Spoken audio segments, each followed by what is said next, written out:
나는 평생 가족을 위해 산 줄 알았습니다. 남들보다 늦게 퇴근했고, 남들보다 덜 웃었고, 남들보다 더 참고 살았으니까요. 그런데 어느 날 가족에게서 이런 말을 들었습니다. 아빠는 우릴 위해 산 사람이 아니라 일을 위해 산 사람이었어. 그 말 한마디가 내 인생을 전부 뒤집어 놓았습니다. 35살 막내가 태어나던 날 밤, 분만실앞 복도에서 나는 이런 다짐을 했습니다. 이 아이들만큼은 배고프게 하지 말자. 추운 겨울 얇은 옷 입히지 말자. 그게 아버지의 전부라고 생각했습니다. 돈을 벌어오는 것, 지붕 아래 가족을 두는 것, 통장에서 학원비가 빠져나갈 때 잔고가 남아있는 것, 그게 사랑이라고, 그게 책임이라고 나는 진심으로 믿었습니다. 새벽 5시 반, 알람이 울리기도 전에 눈이 떠졌습니다.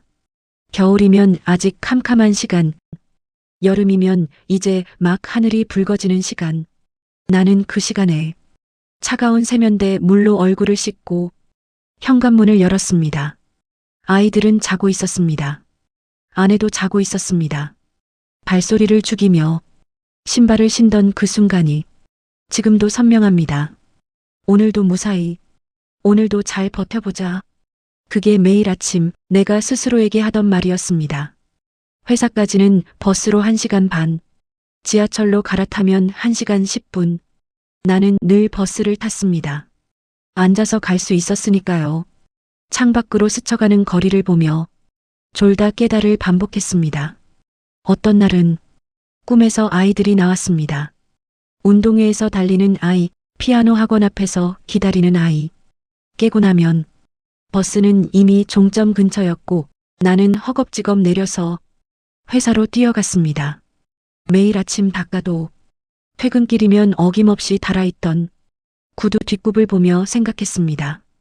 이 뒷굽이 닳는 만큼 우리 집 아이들의 키가 자라는 것이라고. 회식이라도 있는 날이면 식어버린 붕어빵 봉투를 외투 주머니에 넣고 조심스레 현관문을 열었습니다. 눅눅해진 봉투만큼이나 내 마음도 젖어있던 밤이었지요. 회사에서 나는 묵묵한 사람이었습니다. 회식 자리에서도 조용히 앉아 있었고 누가 시키지 않아도 야근을 했습니다.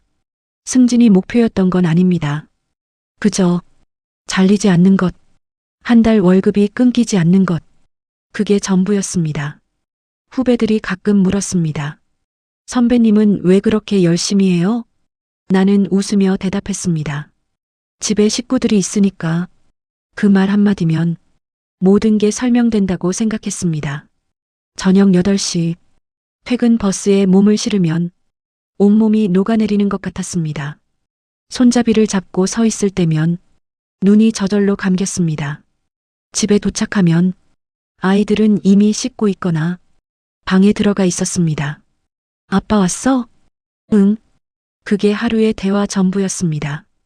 밥을 먹고 샤워를 하고 뉴스를 보다가 잠이 들었습니다. 그리고 다시 새벽 5시 반. 그 반복 속에서 나는 단 한 번도 이게 맞는 건가 의심해 본 적이 없었습니다. 아이들 운동회가 있던 날 나는 회사에 있었습니다. 중요한 미팅이 있었습니다. 빠질 수 없었습니다. 그렇게 생각했습니다. 아내가 찍어보낸 사진 한 장, 아이가 1등으로 들어오는 장면. 나는 화면을 보며 웃었습니다. 잘했네. 답장을 보내고 다시 회의실로 들어갔습니다. 그게 뭐가 문제인지 그땐 몰랐습니다. 나는 거기 없었는데 사진으로 보면 되는 거 아닌가. 아이가 이겼으면 된 거 아닌가. 그렇게 생각했습니다. 학부모 상담 날 담임 선생님이 아내에게 물었다고 합니다. 아버님은 안 오셨어요? 아내는 웃으며 대답했다고 합니다. 회사가 바빠서요. 그 말을 전해 들었을 때 나는 아무렇지도 않았습니다. 당연히 바쁘지. 아버지가 학교까지 가는 게 말이 돼? 속으로 그렇게 생각했습니다. 요즘 세상에 아버지가 학부모 상담을 간다고? 그건 여유 있는 사람들 얘기지. 나는 그럴 형편이 안 돼. 그게 내 논리였습니다. 아내 생일, 그 애도 나는 잊었습니다. 저녁에 퇴근해서 밥을 먹다가 아내의 표정이 이상해서 물었습니다. 왜 그래? 아내는 고개를 저었습니다.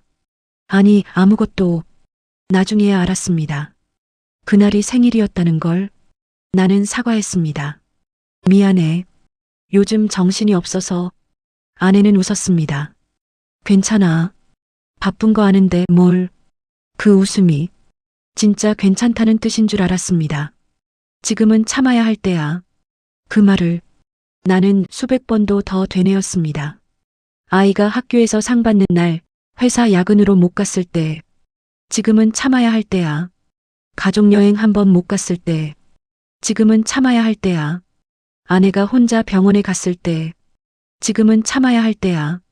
그 지금이 10년이 되고, 20년이 되고, 30년이 되었습니다. 나는 스스로에게 늘 이렇게 말했습니다. 이건 다 가족을 위한 거야. 그 말이 모든 부재의 면죄부였습니다. 운동회에 못 가도, 학부모 상담에 못 가도, 생일을 잊어도, 아이의 졸업식에 늦어도 다 가족을 위한 거야. 그 말 한마디면 나는 죄책감에서 벗어날 수 있었습니다. 아니, 벗어난 척할 수 있었습니다. 35에 시작된 그 다짐. 배고프게 하지 말자. 춥게 하지 말자. 그 다짐은 지켰습니다. 아이들은 굶지 않았습니다. 따뜻한 옷을 입었습니다. 좋은 학교에 다녔습니다. 하지만 그 다짐 속에 빠진 게 있었습니다. 함께 있어주자. 그건 다짐에 없었습니다. 아니, 있었는데 내가 지운 건지도 모릅니다. 나는 도망치고 있었을까요? 회사라는 공간 속에, 바쁘다는 핑계 속에, 가장이라는 이름 속에. 그때는 몰랐습니다. 아니, 알고 싶지 않았습니다. 35의 그 다짐이 얼마나 불완전한 것이었는지 나는 평생 책임을 다한 아버지라고 믿었습니다. 진짜로, 진심으로, 의심 없이 이상한 일이었습니다. 나는 늘 집에 없었는데 가족은 아무 말도 하지 않았습니다. 불평도, 원망도, 서운하다는 말도. 그래서 나는 안심했습니다. 잘 돌아가고 있구나. 가족이 다 이해해주는구나. 그게 얼마나 큰 착각이었는지 그땐 전혀 몰랐습니다. 아내는 늘 같은 말을 했습니다. 당신 바쁘잖아. 괜찮아. 그 말이 허락처럼 들렸습니다. 내가 집에 없어도 되는 허락. 내가 약속을 어겨도 되는 허락. 내가 가족 행사를 빠져도 되는 허락. 나는 그 말을 들을 때마다 조금씩 더 멀리 갔습니다. 괜찮다고 했으니까. 바쁜 거 이해한다고 했으니까. 그게 면제권처럼 느껴졌습니다. 아이들도 마찬가지였습니다. 아빠 오늘도 회사가? 응, 알았어. 그게 전부였습니다. 질문도, 불만도, 왜? 라는 말도 없었습니다. 나는 그게 대견하다고 생각했습니다. 우리 애들은 이해심이 있어. 철이 들었어.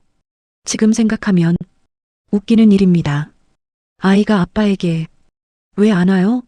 라고 묻지 않는 게 대견한 일일 리가 없는데 그땐 그렇게 생각했습니다. 일요일 아침 드물게 집에 있던 날이었습니다.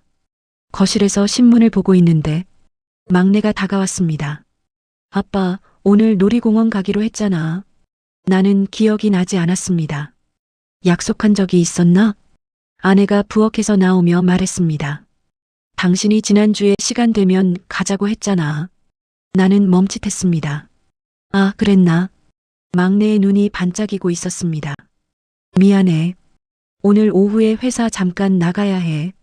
막내의 표정이 굳었습니다. 하지만 금방 풀렸습니다. 너무 금방. 알았어. 다음에 가면 되지. 그리고 방으로 들어갔습니다. 아내는 아무 말 없이 부엌으로 돌아갔습니다. 나는 신문을 다시 들었습니다. 하지만 글자가 눈에 들어오지 않았습니다. 그때 나는 생각했습니다. 아이가 이해해주네. 다음에 가면 되는 거지. 하지만 지금은 압니다. 그건 이해가 아니었습니다. 포기였습니다. 아이는 배운 겁니다. 아빠에게 기대하면 실망한다. 처음부터 기대하지 않는 게 낫다. 그래서 그렇게 쉽게 알았어라고 말한 겁니다. 그 알았어 속에 얼마나 많은 실망이 쌓여 있었는지 나는 몰랐습니다. 아내에게 물은 적이 있습니다. 나 때문에 힘들지 않아? 아내는 웃었습니다. 뭐가 힘들어? 당신이 뭘 어쨌다고. 나는 그 말을 곧이곧대로 들었습니다. 힘들지 않구나. 잘 지내고 있구나. 하지만 그건 대답이 아니었습니다. 아내는 이미 나에게 무언가를 기대하지 않았던 겁니다. 힘든지 물어도 소용없고 바꿔달라고 해도 소용없고 그래서 그냥 웃은 겁니다. 뭐가 힘들어? 그게 체념의 언어였다는 걸 나는 한참 뒤에야 알았습니다. 설날이었습니다. 온 가족이 모이는 날, 나도 그날만큼은 집에 있었습니다. 하지만 이상했습니다. 아이들은 서로 이야기하고 아내는 음식을 준비하고 나는 거실 한쪽에 앉아 있었습니다. 아무도 나에게 말을 걸지 않았습니다. 아무도 나를 필요로 하지 않았습니다. 아빠, 이것 좀 도와줘. 그런 말 한마디가 없었습니다. 나는 손님 같았습니다. 1년에 한 번 오는 먼 친척 같았습니다. 그때 처음으로 불안함을 느꼈습니다. 이게 맞는 건가? 내가 왜 여기서 이러고 있지? 하지만 금방 생각을 접었습니다. 다들 바쁘니까 그렇지. 원래 명절이 이렇지. 큰아이가 대학에 갈 때였습니다. 나는 입학식에 가지 못했습니다. 출장이 있었습니다. 아내와 아이만 갔습니다. 나중에 사진을 봤습니다. 아이가 교복 대신 정장을 입고 교문 앞에 서 있었습니다. 아내가 찍어준 사진. 나는 그 사진을 보며 생각했습니다. 잘 컸네. 이제 어른이 다 됐네. 그런데 문득 깨달았습니다. 그 사진 속에 나는 없었습니다. 아이의 초등학교 입학 사진에도, 중학교 졸업 사진에도, 고등학교 체육대회 사진에도 나는 없었습니다. 그땐 몰랐습니다. 정말 몰랐습니다. 가족이 불평하지 않는 게 좋은 일이 아니라는 걸, 가족이 아무 말 없다는 건 모든 게 괜찮다는 뜻이 아니라는 걸, 그건 침묵이었습니다. 그건 포기였습니다. 그건 더 이상 기대하지 않겠다는 조용한 선언이었습니다. 나만 그걸 몰랐습니다. 아니, 알고 싶지 않았습니다. 저만 그런 줄 알았습니다. 아내가 어느 날 말했습니다. 처음엔 나도 서운했어. 왜 남들 남편은 주말에 같이 있는데 우리는 왜 이럴까? 왜 나만 이렇게 혼자일까? 나는 처음 듣는 이야기였습니다. 근데 시간이 지나니까 그냥 익숙해지더라. 서운한 것도 지치면 안 느껴져. 그 말을 듣는 순간 가슴이 서늘해졌습니다. 서운함마저 사라졌다는 것. 그건 무관심이 된 거였습니다. 나는 그제야 알았습니다. 가족이 불평하지 않았던 건 내가 좋은 아버지였기 때문이 아니었습니다. 불평해봤자 바뀌지 않을 거라는 걸 가족이 먼저 알았기 때문이었습니다. 그래서 입을 닫은 겁니다. 그래서 기대를 접은 겁니다. 그래서 각자의 세계로 들어간 겁니다. 나는 그걸 이해라고 불렀습니다. 배려라고 불렀습니다. 하지만 그건 가족이 나를 포기한 증거였습니다. 퇴직을 3년 앞둔 어느 저녁이었습니다. 드물게 일찍 퇴근한 날 온 가족이 식탁에 모였습니다. 아내가 차린 된장찌개, 계란말이, 김치, 평범한 저녁이었습니다. 막내가 숟가락을 들다 말고 나를 보며 말했습니다. 아빠, 응? 아빠는 왜 우리랑 놀아준 기억이 없어? 숟가락이 멈췄습니다. 나는 웃으며 대답했습니다. 아빠가 돈 벌느라 그랬지. 너희 학원비 대고 학교 보내려면 아빠가 열심히 일해야지. 당연한 대답이라고 생각했습니다. 그런데 막내가 고개를 숙이며 말했습니다. 근데 우리는 아빠가 돈 벌어오는 사람으로만 기억나. 식탁이 조용해졌습니다. 아내는 국을 떠먹는 척했고 큰아이는 휴대폰을 만지작거렸습니다. 나만 숟가락을 든 채 굳어 있었습니다. 그날 밤 나는 잠을 이루지 못했습니다. 천장을 보며 아이의 말을 곱씹었습니다. 돈 벌어오는 사람으로만 기억나. 그 말이 머릿속에서 계속 맴돌았습니다. 내가 뭘 잘못했다는 거야? 돈 안 벌어왔으면 어쩔 뻔했어. 너희가 이만큼 큰 게 누구 덕인데? 분노가 치밀었습니다. 억울했습니다. 새벽 3시 나는 베란다에 나가 담배를 피웠습니다. 오래전에 끊었던 담배를. 도시의 불빛이 멀리서 반짝이고 있었습니다. 30년을 일했다. 하루도 빠지지 않고 아프면서도 출근했다. 모든 걸 참았다. 그런데 돌아온 말이 돈 벌어오는 사람이라니. 나는 ATM 기계인가? 필요할 때 돈 뽑아가는 기계. 그렇게 느껴졌습니다. 다음 날 아침 출근길이 무거웠습니다. 버스에 앉아 창밖을 보는데 갑자기 눈물이 났습니다. 60을 앞둔 남자가 출근 버스에서 울다니. 창밖을 보는 척하며 눈물을 훔쳤습니다. 내가 왜 이러지? 뭐가 이렇게 억울하지? 회사에서도 집중이 되지 않았습니다. 후배가 커피를 건네며 물었습니다. 선배님, 안색이 안 좋으세요? 나는 웃으며 대답했습니다. 어제 잠을 못 자서. 하지만 속으로는 아이의 말이 계속 떠올랐습니다. 나는 정말 돈 벌어오는 사람이기만 했나? 그게 전부였나? 며칠이 지나도 마음이 풀리지 않았습니다. 아내에게 말했습니다. 그때 막내가 한 말 있잖아. 아내는 설거지를 하다 멈췄습니다. 무슨 말? 돈 벌어오는 사람으로만 기억난다고 한 거. 아내는 한참 동안 아무 말이 없었습니다. 그게 억울해? 나는 대답했습니다. 억울하지. 내가 뭘 더 해야 했는데? 아내는 설거지를 다시 시작했습니다. 당신은 뭘 더 하고 싶었는데? 그 질문에 나는 대답하지 못했습니다. 뭘 더 하고 싶었냐고? 생각해보면 나는 한 번도 하고 싶은 것을 생각해 본 적이 없었습니다. 해야 하는 것만 생각했습니다. 돈을 벌어야 한다. 집을 지켜야 한다. 아이들을 키워야 한다. 그 해야 한다 속에서 하고 싶다는 사라졌습니다. 아이와 놀아주고 싶다. 아내와 여행 가고 싶다. 가족과 시간을 보내고 싶다. 그런 마음이 있었는지조차 기억나지 않았습니다. 그러던 어느 날 오래된 앨범을 발견했습니다. 먼지 쌓인 앨범을 열었습니다. 막내가 태어났을 때 사진, 첫 돌잔치 사진, 유치원 입학 사진, 모든 사진에 나는 없었습니다. 아내와 아이들만 웃고 있었습니다. 사진을 찍어준 건 나였습니다. 하지만 사진 속에는 내가 없었습니다.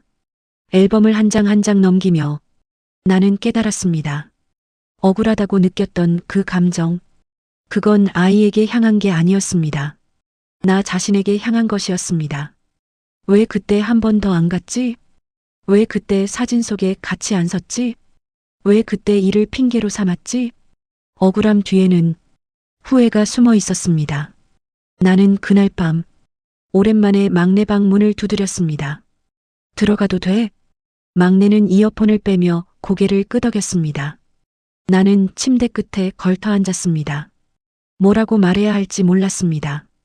한참 후에야 입을 열었습니다. 그때 내가 한 말, 막내가 나를 봤습니다. 아빠도 생각해봤어. 왜 그랬을까? 막내는 아무 말 없이 기다렸습니다. 근데 아직 잘 모르겠어. 아빠가 뭘 잘못한 건지, 뭘 더 해야 했는지. 막내가 조용히 말했습니다. 아빠, 나는 원망하는 거 아니야. 그냥 아쉬웠어. 그 아쉬웠어라는 말이 억울함보다 더 아팠습니다.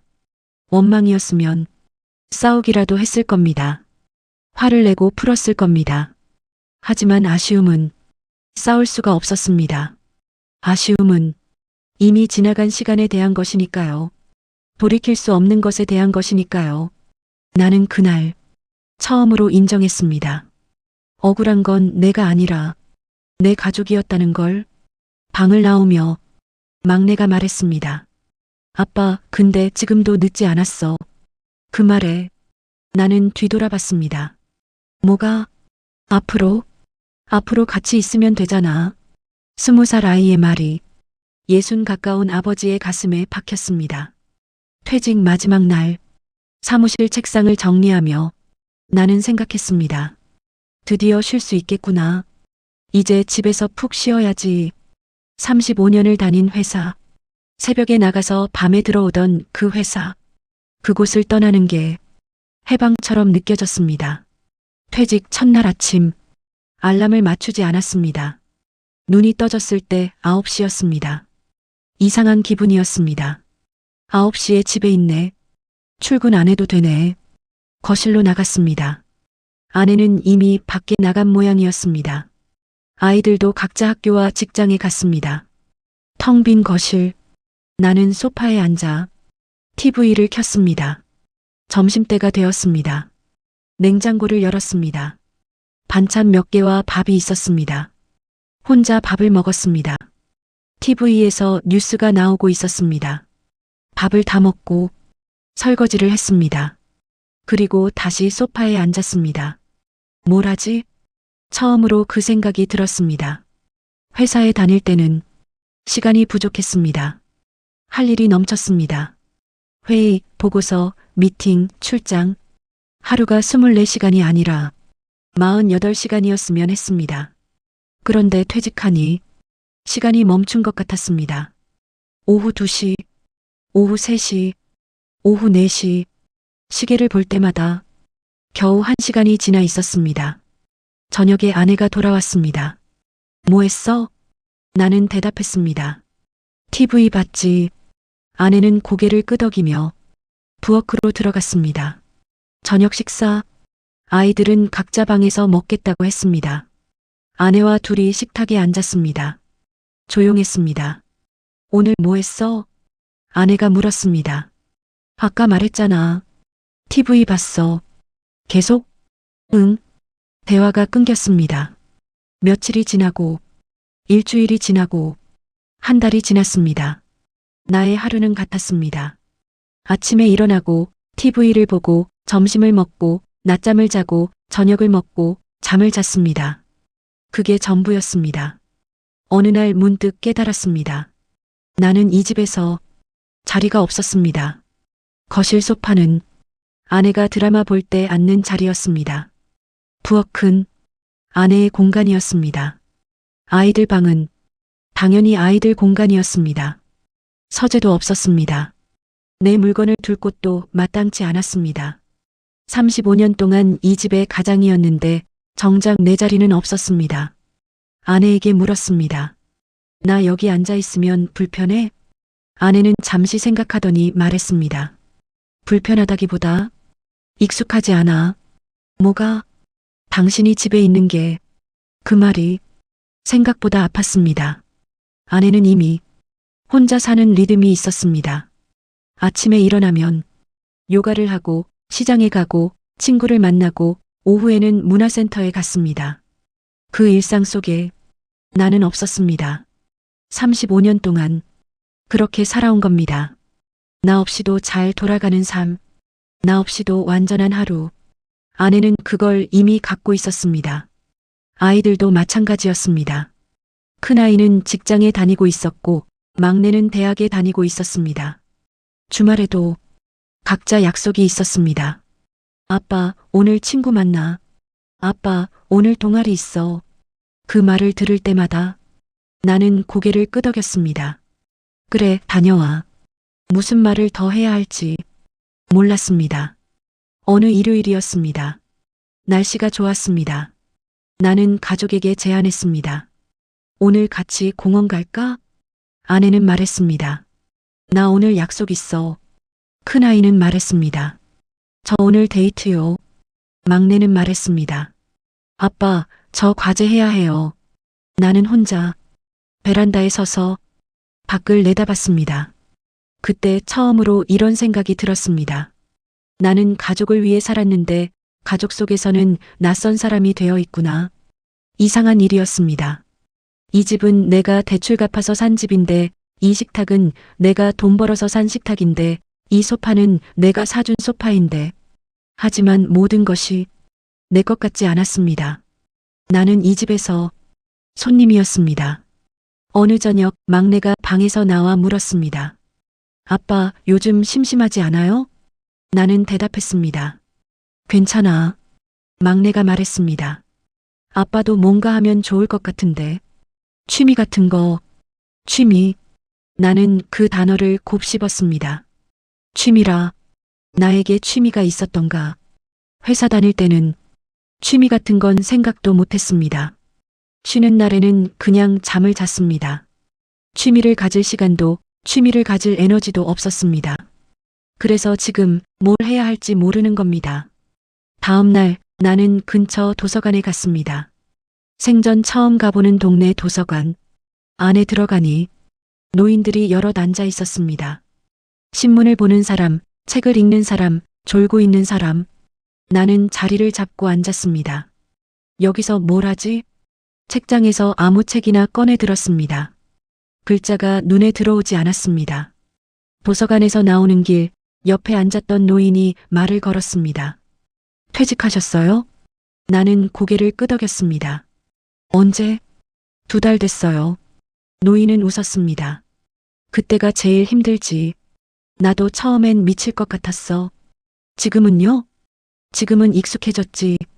익숙해지는 것 말고는 방법이 없더라고. 그 말이 위로가 됐는지 슬펐는지 잘 모르겠습니다. 그 말은 아내가 했습니다. 평범한 저녁 식사 후 설거지를 하던 아내가 갑자기 돌아서며 말했습니다. 당신 가족을 위해 산 게 아니라 일로 도망친 건 아니야? 순간 귀를 의심했습니다. 뭐라고? 일로 도망친 거 아니냐고. 화가 났습니다. 심장이 뜨거워졌습니다. 도망? 내가 35년을 도망쳤다고? 아내는 대답하지 않았습니다. 그냥 설거지를 계속했습니다. 나는 방으로 들어가 문을 닫았습니다. 이불을 뒤집어 쓰고 누웠습니다. 도망이라니.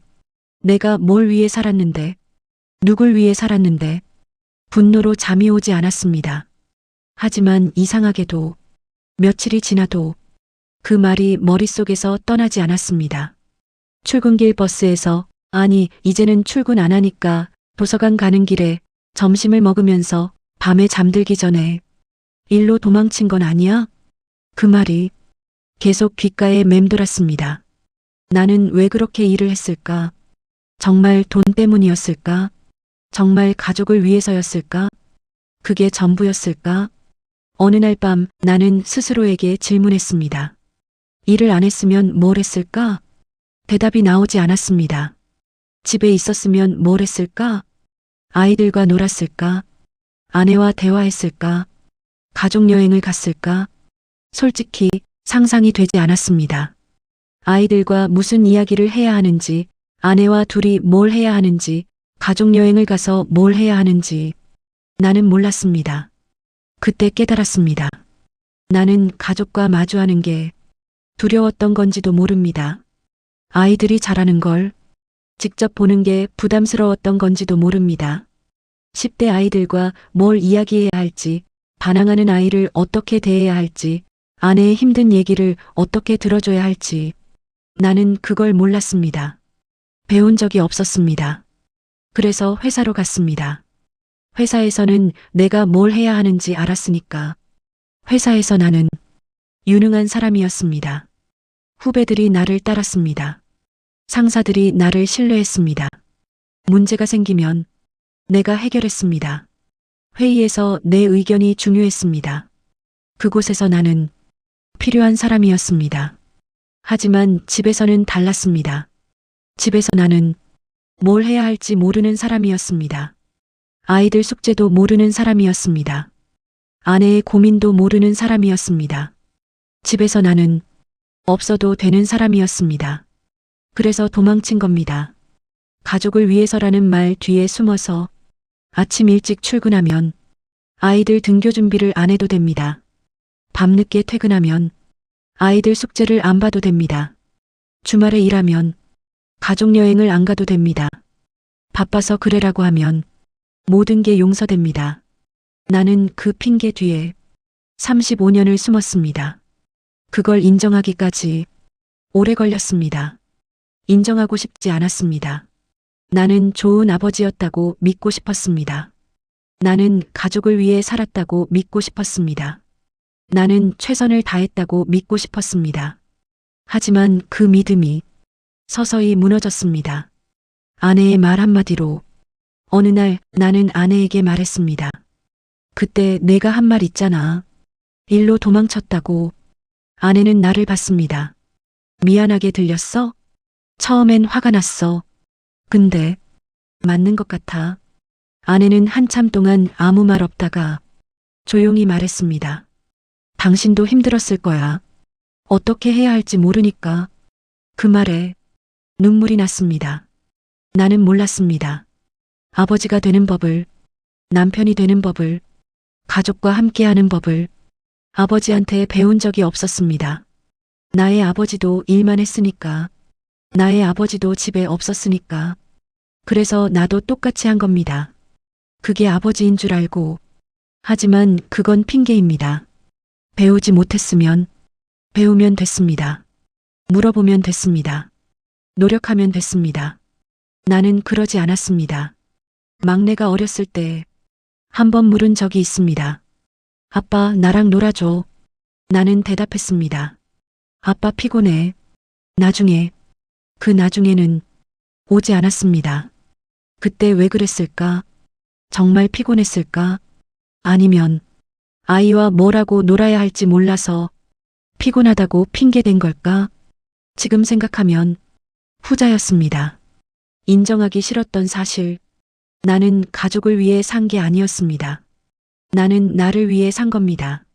내가 편한 곳에서, 내가 유능한 곳에서, 내가 필요한 곳에서. 그곳이 회사였을 뿐입니다. 가족은 불편했습니다. 가족은 어려웠습니다. 가족은 내가 서툰 곳이었습니다. 그래서 피했습니다. 그걸 인정하는데 60 가까운 나이가 걸렸습니다. 하지만 인정하고 나니 조금은 홀가분해졌습니다. 이제라도 알았으니까, 이제라도 인정했으니까, 늦었지만 아예 모르는 것보다는 낫다고 스스로를 위로했습니다. 사실 우리 세대는 그렇게 배웠습니다. 입히고 먹이고 재우는 것만이 아버지가 줄 수 있는 사랑의 정답이라고 믿었습니다. 그 시절에 우리는 모두 그랬습니다. 그게 우리가 아는 유일한 사랑의 방식이었으니까요. 우리는 결코 도망친 것이 아니라 우리가 할 수 있는 가장 치열한 사랑을 하고 있었던 겁니다. 다만 그 방법이 조금 서툴렀을 뿐입니다. 지난 35년을 되돌릴 수 없다는 걸 나는 압니다. 아이들의 운동회, 학부모 상담, 졸업식, 첫 출근, 그 모든 순간에 내가 없었다는 걸 바꿀 수 없습니다. 앨범 속 사진에 내가 없다는 걸 지금 와서 고칠 수 없습니다.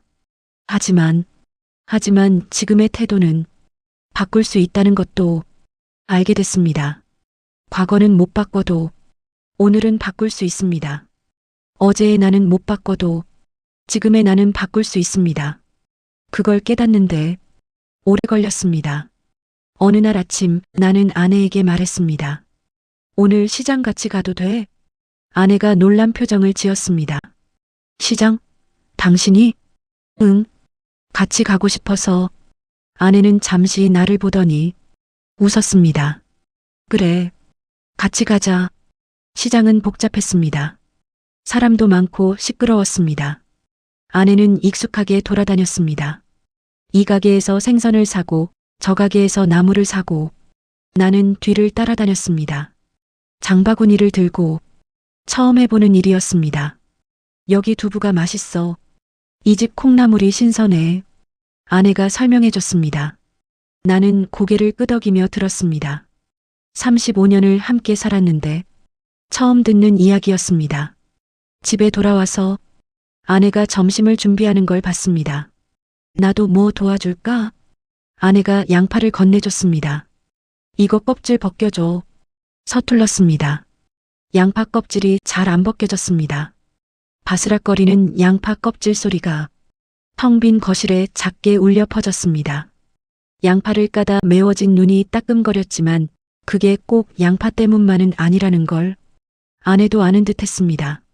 도마 위에서 경쾌하게 울리는 칼질 소리를 들으며 나는 비로소 이 집의 소음 속에 내 자리가 생겼음을 느꼈습니다. 아내가 웃으며 말했습니다. 이렇게 하면 돼. 손을 잡고 알려줬습니다. 이상한 기분이었습니다. 설레는 것 같기도 하고, 부끄러운 것 같기도 하고, 막내에게도 처음으로 물었습니다. 요즘은 어때? 막내가 의아한 표정을 지었습니다. 뭐가요? 그냥 학교 생활이나 친구나. 막내는 잠시 생각하더니 말하기 시작했습니다. 요즘 수업이 좀 힘들어요. 교수님이 너무 빡빡하시고. 나는 들었습니다. 대답하려고 하지 않고 그냥 들었습니다. 막내가 말을 마치고 나를 봤습니다. 아빠, 근데 왜 갑자기 물어봐요? 나는 웃었습니다. 그냥 궁금해서. 큰아이에게도 전화를 했습니다. 회사 생활은 어때? 큰아이도 놀란 듯 했습니다. 아빠가 전화를? 무슨 일 있어요? 아니, 그냥 전화했어. 목소리 듣고 싶어서. 통화선 너머로 큰아이가 웃는 게 느껴졌습니다. 아빠 요즘 왜 그래요? 이상하게. 이상해? 이상한 게 아니라 좋은 거예요. 그냥 익숙하지 않아서. 익숙하지 않다는 말. 아내도 그랬고 아이들도 그랬습니다. 내가 관심을 보이는 게 익숙하지 않다고. 그 말이 아프면서도 감사했습니다. 아프다는 건 그만큼 내가 관심이 없었다는 뜻이니까. 감사하다는 건 지금이라도 달라졌다는 걸 가족이 느끼고 있다는 뜻이니까.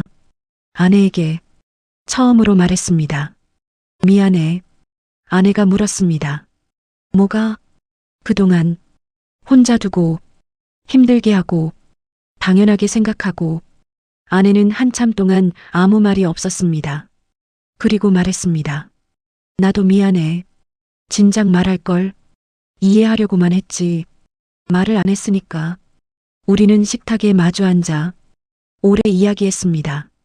결혼하고 처음으로 그렇게 오래 이야기한 것 같습니다. 대단한 변화는 아닙니다. 시장을 같이 가고 식사 준비를 돕고 아이들에게 전화하고 안부를 물었을 뿐입니다. 세상이 뒤집어지는 변화는 아닙니다. 하지만 나에게는 큰 변화였습니다. 35년 동안 한 번도 안 하던 걸 하기 시작한 거니까요. 늦었다고 느낄 수도 있습니다. 예순에 시작하는 게 뭐가 의미 있냐고 생각할 수도 있습니다. 하지만 나는 이렇게 생각합니다. 안 하는 것보다 낫다. 늦게라도 하는 게 낫다. 30년 늦은 시장 동행도 30년 늦은 안부 전화도 안 하는 것보다는 낫습니다. 나는 이제 가족을 위해 산다는 말을 핑계로 쓰지 않으려 합니다. 바빠서라는 말을 변명으로 쓰지 않으려 합니다. 대신 이렇게 말하려 합니다. 지금 너희 곁에 있겠다. 내려놓는다는 것. 그건 과거의 죄책감을 내려놓는 것이고 완벽한 아버지가 되어야 한다는 압박을 내려놓는 것이고 늦었다는 자괴감을 내려놓는 것입니다. 대신 지금 할 수 있는 것에 집중하는 것입니다. 어설퍼도 괜찮습니다. 서툴러도 괜찮습니다. 완벽하지 않아도 함께 있는 것. 그게 내가 할 수 있는 전부입니다. 그것만으로도 내 인생은 조금은 덜 후회스러워졌습니다. 앞으로 얼마나 더 살지 모릅니다. 10년일 수도 있고 20년일 수도 있습니다. 하지만 그 시간만큼은 도망치지 않으려 합니다. 가족 곁에 있으려 합니다. 이 영상을 보고 계신 당신에게도 말하고 싶습니다. 당신은 틀린 삶을 산 것이 아닙니다. 당신은 그 시대에 가장 충실한 영웅이었습니다. 그러니 너무 자책하지 마세요. 지금 곁에 있는 가족에게 쑥스러운 미소 한번, 그거면 충분합니다. 나는 평생 가족을 위해 산 줄 알았습니다. 하지만 이제야 알겠습니다. 가족을 위해 산다는 건 같은 공간에 있었느냐가 아니라 같은 마음에 있었느냐의 문제였다는 걸. 몸은 집에 없어도 마음이 가족에게 있으면 함께한 겁니다. 몸은 집에 있어도 마음이 딴 데 있으면 떠나 있던 겁니다. 나는 35년 동안 몸도 마음도 떠나 있었습니다. 이제야 돌아오려 합니다. 지금이라도 늦지 않았기를 조용히 바랄 뿐입니다.